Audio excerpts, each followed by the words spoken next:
My mom kicked me out for her new family, then demanded college money for my siblings when she found out I'm successful. My mom kicked me out for her new family, then demanded college money for my siblings when she found out I'm successful. To put things in perspective, my mother gave birth to me at the age of 20, and my biological father was never involved. He never wanted children, she told me. And because they had only been dating for a few months when she became pregnant, she offered him the option to leave, which he did. She stated that because of the bitterness of their breakup, she had chosen not to demand child support from him and he had also refused to pay. Never talking again was convenient for both of them. She was fortunate to have my grandparents' unwavering support and encouragement, which enabled her to finish her schooling and secure employment. She dated a couple men while I was younger, and she began dating Harry, a co-worker, when I was about 8 years old. Before getting married, they dated for over 3 years. Although we weren't very close, Harry and I got along well enough to put up with each other being in the house. When my mom became pregnant 4 years after they were married, everyone was overjoyed, including me. In retrospect, I probably should have known what was going to happen, but I was too preoccupied with the idea that my mother would always support me. I hoped mom wouldn't leave me now because she had endured a lot of challenges raising me by herself. She obviously distanced herself from me after she married Harry, and we began to drift apart, but I thought it was only a phase and that things would improve. During her pregnancy, I did my best to be encouraging, but she appeared to get angrier every time I was there. To avoid disturbing her, I made the decision to become scarce, but it seems that I wasn't inconspicuous enough. She and Harry sat me down for a serious conversation 6 months after she gave birth to twins. They informed me that they couldn't keep me in the house since they had 2 children to look after. They couldn't legally throw me out without getting in trouble because I was still a juvenile, having just turned 16. By highlighting the financial burden of providing for a big family on their meager income, they attempted to persuade me otherwise. Since we had been living comfortably up until that point, I honestly didn't think it was hard to maintain 2 adults, 1 teenager and 2 kids on the salary of 2 web engineers. They clearly only wanted me gone. I genuinely didn't want to leave. So even at that point, I attempted to offer ways to stop it. If money was a problem, I offered to acquire a job, but my mother said she wanted to save money and resources for the children who deserved it more. She stated that they deserved to stay with them more than I did, not that they needed this more. That was all it took for me to decide that I had to leave because it was obvious that no one wanted me. They knew I had enough dignity to know I was unwanted, so they had only nudged me in the right way after I left without even telling me where I should go. Their strategy was successful. Since they hadn't really evicted me, it wasn't technically an eviction, but I would still consider it to be the same. I felt like I had no other choice after they had forced me into a difficult situation. I went straight to my grandparents' house when I left that day. They wanted to be there for the twins, so even though they were upset about what my mother had done, they didn't cut her off. At 16, I obtained part-time work because I could no longer financially rely on my grandparents due to their advanced age. When my mom and Harry went to visit my grandparents with the kids, I would see them every now and then, but they seldom ever inquired about me. They tended to be very formal, as if they didn't miss me at all. Even when they did see me, they actually appeared to be happy without my presence. I was saddened by my mother's apparent decrease in irritability, but I knew there was nothing I could do about it. Until it was time to go to college, I lived with my grandparents. My mom wasn't involved with me even then, so I had to rely on friends to assist me get settled in my dorm because my grandparents weren't old enough or healthy enough. My mom and Harry declined, preferring to preserve money for the twins' future, so I had to take out a student loan, and one of my relatives co-signed for it. Fortunately, one of my uncles agreed to assist if I assured him that he would never be responsible for any of the costs. I worked while I was in college to make sure I wouldn't fall behind on my payments and to give myself a financial advantage. My mother and I hardly spoke once I started college, and only my grandparents were present when I graduated. Not even my mother bothered to congratulate me. In order to avoid being a burden to my elderly grandparents, I began working and lived independently after college. Although I didn't make much money during the first few years, I was still able to pay for groceries, utilities, rent, and even started to pay off my debt while setting money up for the future. In fact, I would describe that as living on a limited income. Fortunately, things finally got better. It took a while, but I eventually rose through the ranks of my organization. Considering that I received very little assistance, I'm proud of how far I've gone and am now in a rather comfortable posture. Unexpectedly, my mother discovered that I earn a good living even though we haven't spoken for many years. At nearly 33, I currently hold a senior management role at the same organization where I began my career. About 4 months ago, I got a big promotion, but I wanted to keep it a secret, so only a select few individuals knew about it. To thank my uncle for co-signing my loan back when I was having trouble paying for college, I did inform him. According to what I understand, He just met my mom and Harry at a family get-together and urged her to get in touch with me to congratulate me on my success. Even though I'm sure he meant well, it didn't work out because she didn't even get in touch with me to offer me congratulations. In the end, my mother learned about it and recently visited my home with Harry, insisting on talking to me. I should note that I haven't spoken to her since I started college. I blocked her everywhere and left her out of my life after graduating since I didn't think there was any use in hoping she would change her mind. She didn't appear to be negatively impacted, and to be honest, I doubt she even noticed. Only my grandparents, who were aware that I disliked discussing my mother, were in contact with me, and they steered clear of the subject. I didn't really stay in touch with my uncle either, so I was unaware that my mom and Harry had been having financial difficulties for a few years. Only when they arrived at my door and told me how bad things had gotten did I find out. It was wishful thinking, but the only reason I even allowed them inside was because I hoped they would be coming to make amends. They began by stating that they had heard from my uncle about my promotion and how I was one of the youngest individuals in such a prominent position in my firm rather than congratulating me on my accomplishment. It seems that they were surprised that I had kept it from them. Ironically, I was taken aback that they expected me to communicate with them at all, much less deliver any positive news. Additionally, they were disappointed that I had shut them out of my life, claiming that it was only because they had prioritized their children above me. They maintained that I should have been old enough to comprehend their rearranged priorities and not harbor resentment as a teenager. They said that I should have supported their decisions rather than going in with my grandparents. I'm not even sure why they thought I would agree with their choice to expel me from the house. They tried to gaslight me into thinking that I was the bad guy for being angry that they had ejected me so they could spend time with their children alone. But that's how they began our reunion after all these years. They talked about how tough the past several years had been for them without even giving me a chance to explain my side of the story. They described how they had launched their own company, but, regrettably, it did not succeed, resulting in losses. They were now attempting to make up for previous losses, and they desperately needed money as the twins were getting close to college age. I saw then why they had come. They needed financial assistance. They didn't waste any time going right to the point, even trying to soften it by claiming that I could make it up to them by paying for my siblings' schooling, but that at first they were upset that I hadn't contacted them despite performing well. Their attempt to make it seem as though they were doing a favor by allowing me to pay for the college education of 2 children I no longer knew astounded me. I told them right away that I wouldn't be doing that and that it was disrespectful of them to believe they could coerce me into doing so. I became irate and reminded them that they were the reason I had to work during my college years and pay for my own education. Because they wanted to save for their real children, who they believed deserved it more than I did, they had refused to provide me with financial support back then. I assured them that they had no right to expect anything from me now, particularly financial support, since I had never questioned their choice to put the twins first and had just left them alone. They actually no longer had the right to demand that I communicate with them.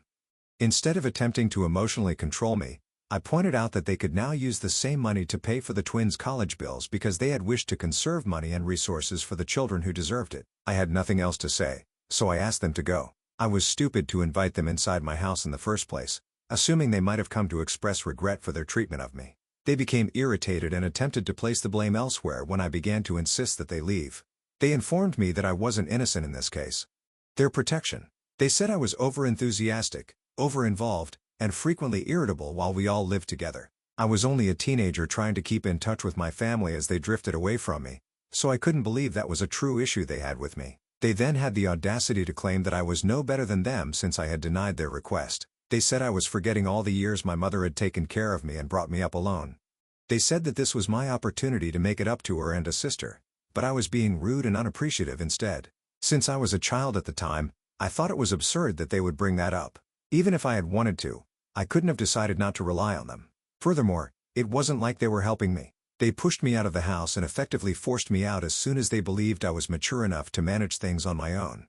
For the following 18 years, they refused to acknowledge my existence. I was still shocked that they had the gall to expect me to aid them now, as if I owed them something, even after everything that had happened. During the dispute, things became quite personal and ugly, and I finally threatened to call the police if they didn't leave my property. My mother reminded me of all the sacrifices she had made when I was younger, ostensibly because she wanted to be a good mother, before they finally departed after more arguments. She said that I had been ungrateful the one time she had expected me to sympathize with her predicament and allow her to put other people before myself. She now claimed that rather than the other way around, I was portraying her as the villain. Since then, this has been bothering me, and I'm having trouble figuring out whether I'm to blame, whether I've been expecting too much from my mother, or whether she's simply deceiving me. I decided to post on Reddit to get some unbiased perspectives even though I'm quite sure I'm correct. AITA for not paying for my half-sibling's college tuition just because my stepdad and estranged mother are having financial difficulties. Edit.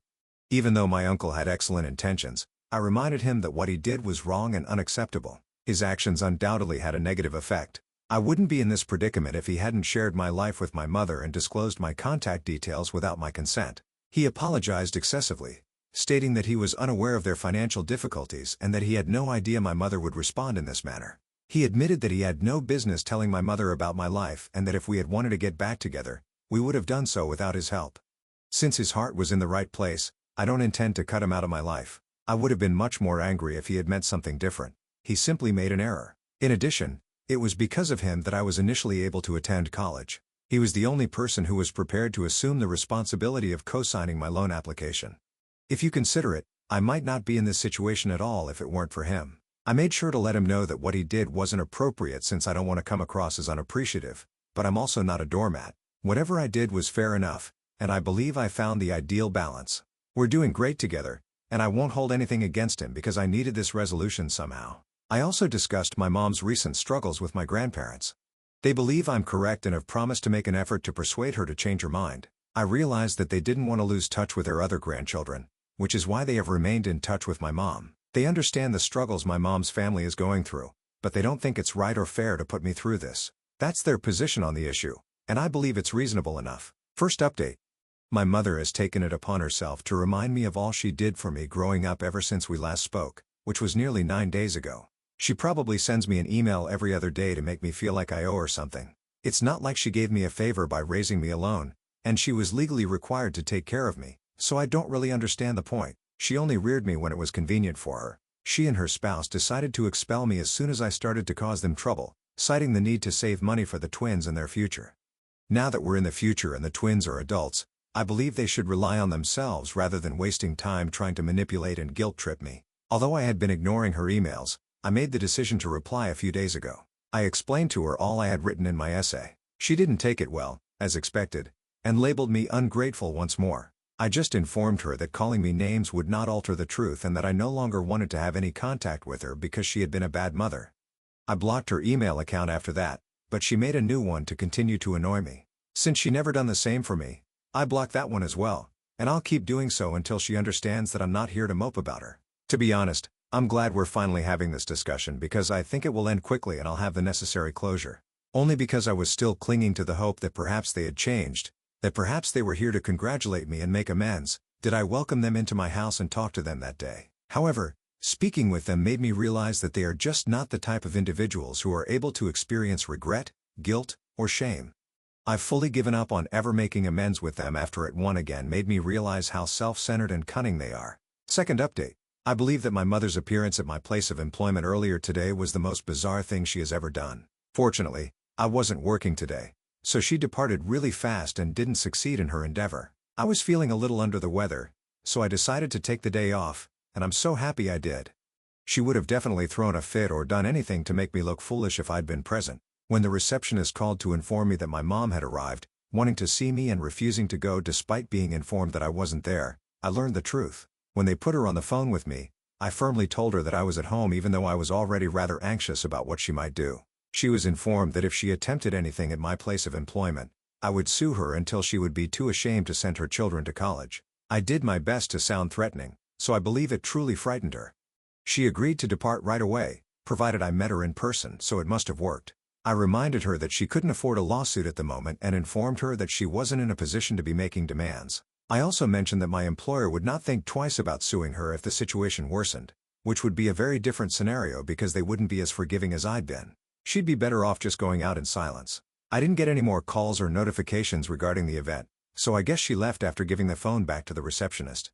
I can't afford for this to happen again because that was undoubtedly a near call. I've made the decision to speak with a lawyer to find out what precautions I may take. She hasn't threatened me directly, so I'm not sure if this is enough to get a restraining order, but I still want to speak with the attorney to discuss my alternatives.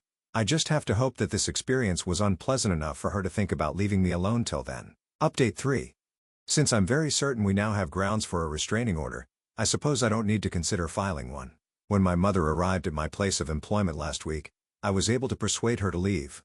However, in light of this week's events, I believe that a restraining order against her needs to be issued for everyone. She was waiting outside my door when I got home from work a few days ago. I informed her right away that I didn't want to argue and that I would call the police if she didn't leave. She practically raced at me and threw me to the ground, sending my phone flying out of my hands as I was ready to dial. She cursed at me and blamed me for everything that had gone wrong in her life while she attempted to beat me up. It took me a while to react since I was so taken aback by her insane conduct. However, because I consistently work out and am much younger than her, it was simple for me to overwhelm her when I did. Fortunately, all the shouting had alerted my neighbors to the problem and caused them to call the police. They even came to my aid and restrained my mother as we awaited the arrival of the cops. I made the decision to file charges when the police eventually arrived. She is currently in a lot of trouble. In addition, I've discussed this with my attorney and requested a restraining order against her. I've been informed that Harry has taken the children and moved in with his parents. I'm not sure if he intends to come back anytime soon.